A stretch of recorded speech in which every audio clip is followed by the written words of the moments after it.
Bonjour à tous, bien-aimés, j'aimerais partager quelques pensées avec vous sur notre attitude, notre comportement pendant les temps de tempête. Parfois, lorsque nous passons par des moments difficiles, nous pourrions avoir tendance à paniquer. Et ce n'est pas forcément la bonne réaction à avoir. La parole nous dit que c'est dans le calme et la confiance dans notre Seigneur que sera notre force. Et j'aimerais partager quelques pensées avec vous sur ce sujet. Avant, peut-être que vous écoutez pour la première fois cette vidéo, eh bien, sachez que du lundi au vendredi, je partage une pensée autour de la parole de Dieu pour encourager, pour booster notre foi et puis pour, eh bien, aussi nous apprendre très certainement par cela, nous donner goût à la parole de Dieu. Il n'y a rien de meilleur que la parole de Dieu pour ta vie, pour ton âme. Alors, passe du temps vraiment à la méditer. Je vais lire dans Genèse chapitre 39 à partir du verset 1.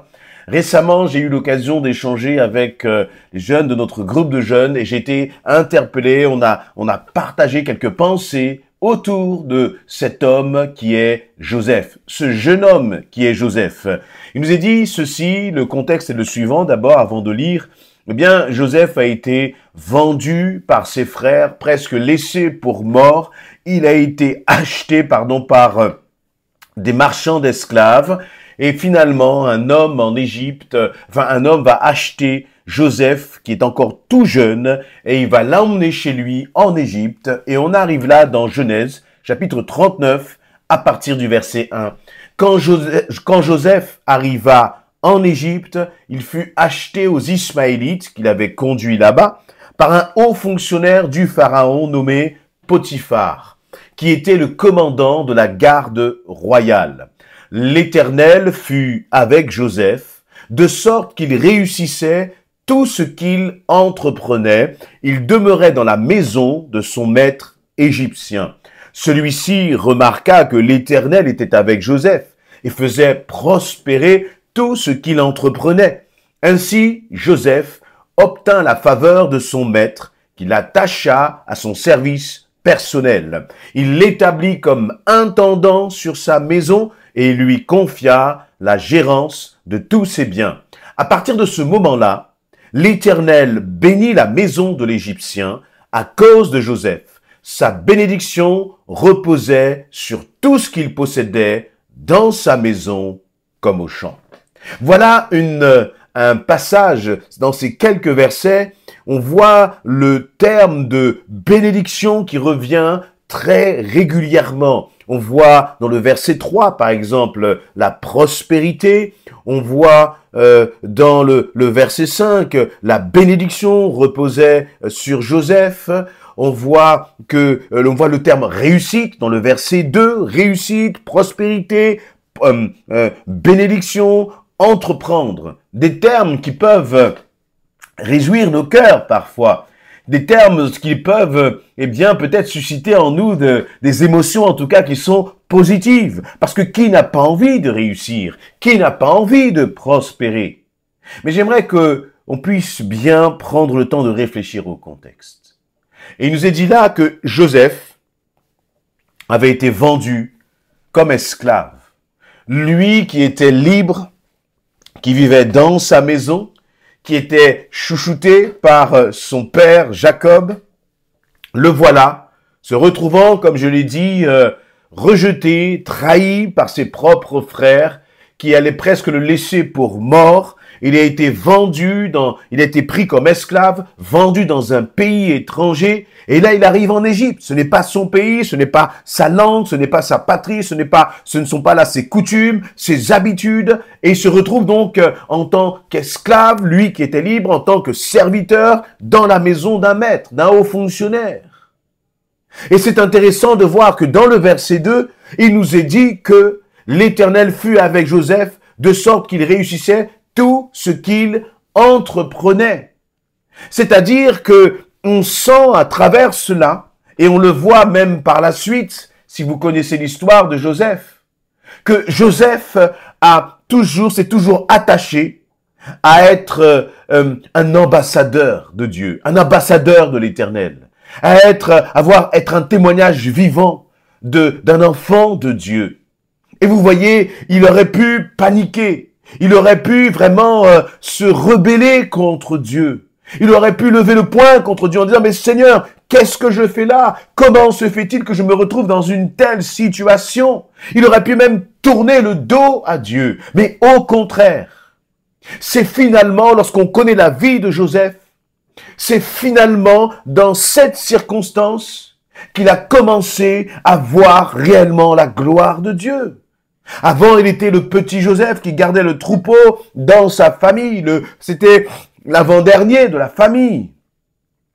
Mais il n'avait pas encore réellement pu expérimenter la gloire de Dieu. Le Seigneur lui avait envoyé des songes. Pardon, le Seigneur lui avait envoyé des songes. Mais il n'avait pas... Excusez-moi, il n'avait pas encore vu la gloire de Dieu se manifester d'une telle façon. Et lui, le tout jeune homme qu'il est, il nous a dit qu'il réussissait dans tout ce qu'il entreprenait. C'est-à-dire qu'il arrive dans cette maison en tant qu'esclave, mais il ne va pas bouder. Au contraire, il va servir ce nouveau maître, ce haut fonctionnaire égyptien. Il ne va pas lever le poing, mais il va le servir. Il va faire ce qu'il a à faire. Il va, comme la Bible nous l'enseigne, que tout ce que notre main trouve à faire, fais-le, et fais-le comme pour le Seigneur. Tout ce que ta main trouve à faire, fais-le comme pour le Seigneur. Et je crois que dans son cœur, lorsque Joseph servait, il ne servait pas simplement un Égyptien, il ne servait pas simplement un maître humain, mais il servait l'Éternel. Même s'il était dans des circonstances qu'il n'avait pas choisies. Peut-être que dans ton travail, tu fais face à des circonstances que tu n'as pas choisies.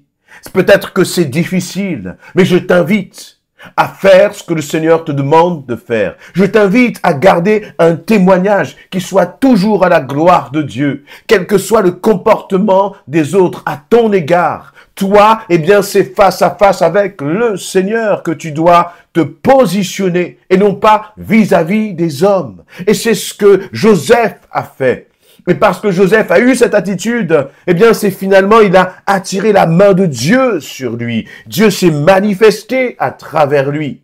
Parce qu'on imagine très bien que si Joseph avait été désobéissant, que si Joseph s'était mal comporté, l'Éternel n'aurait pas béni Joseph.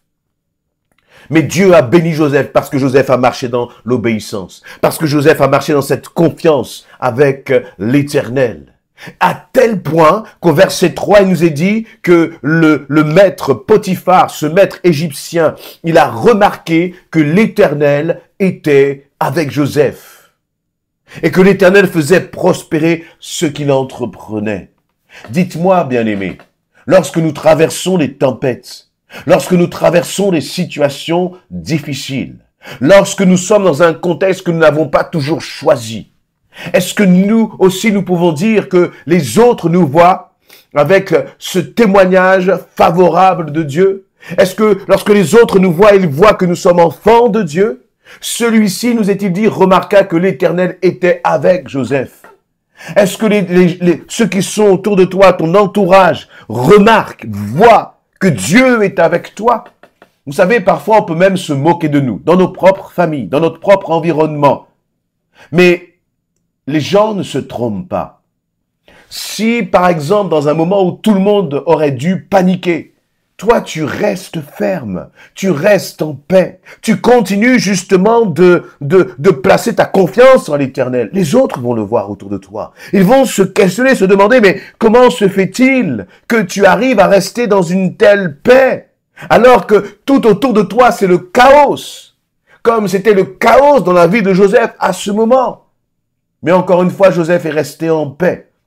Il a continué de s'attacher au Seigneur à tel point que le maître égyptien a remarqué que l'Éternel était avec Joseph. Lorsque vous êtes en Égypte à cette époque, vous avez toute une ribambelle de dieux étrangers, d'idoles de toutes sortes, de traditions spirituelles de toutes sortes.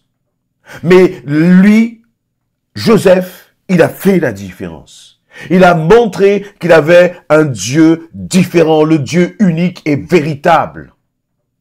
Devant cet idolâtre qui était Potiphar, il a su faire la différence. Toi aussi, là où le Seigneur te place, il y a très certainement des personnes qui ne croient pas du tout en Dieu, d'autres qui croient dans d'autres dieux. Et là aussi, il faut que tu fasses briller ta lumière par ton témoignage.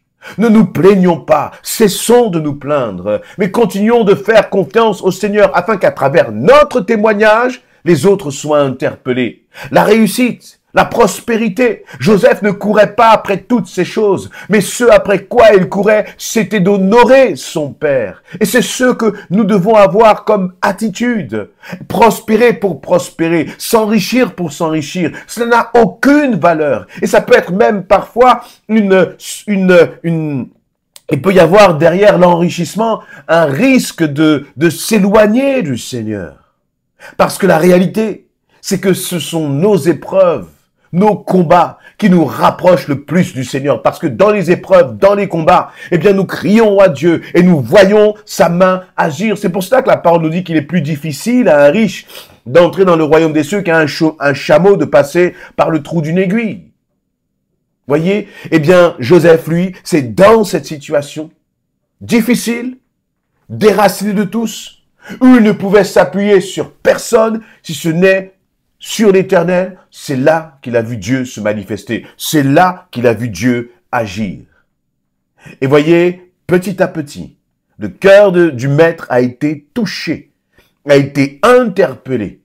Et Joseph a pris de plus en plus d'envergure dans la maison de ce maître. Il a pris de plus en plus de responsabilités. Alors, je veux vraiment vous encourager en vous disant, quel que soit ce que tu entends, quel que soit ce que tu vis, quelle que soit la situation difficile, reste attaché au Seigneur. Garde tes pensées. Continue d'avoir une conduite qui honore l'Éternel.